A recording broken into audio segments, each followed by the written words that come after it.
Mariano De Logu, Laura, innanzitutto le sue emozioni da ex presidente del Cagliari, da ex sindaco di Cagliari nel vedere la città che non si è dimenticata dello scudetto anche a 45 anni di distanza. E credo che sia difficile dimenticarsi una cosa del genere, perché insomma vince uno scudetto in Sardegna il Cagliari è un risultato che nessuno si aspettava e che difficilmente verrà ripetuto, quindi insomma me lo ricordo come fosse oggi, che sono passati 45 anni, ma mi ricordo di quei giorni, di quelle vittorie che avevamo fatto, che già avevamo iniziato a fare l'anno prima e poi per un pelo non avevamo vinto lo scudetto anche l'anno prima, poi l'anno dopo insomma, avevamo stravinto, quindi è una cosa che è difficile dimenticare.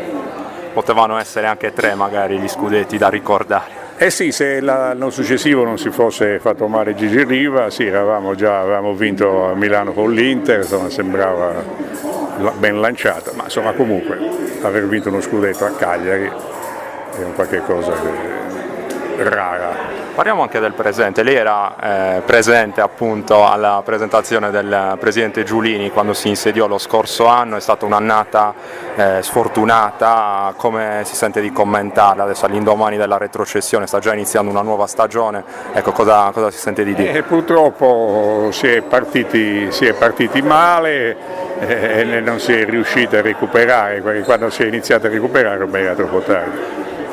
Ha dato qualche consiglio su come riniziare dalla Serie B? Lei ha vissuto anche qualche giorno difficile da presidente del Cagliari, ecco, si è consultato col presidente Giulini, gli ha dato qualche consiglio per ripartire? No, consigli, se si potessero dare consigli efficaci invece che fare l'avvocato vivrei di consigli.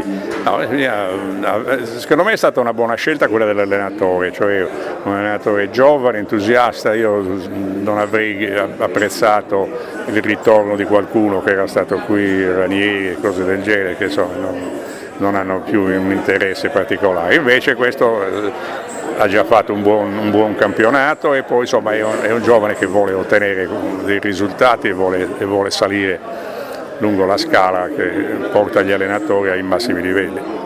Ecco, a livello invece di squadra servirà un Cagliari diverso. L'anno scorso ci si aspettava le bollicine del calcio di Zeman, adesso servirà un calcio pragmatico e pratico per ritornare subito in Serie A.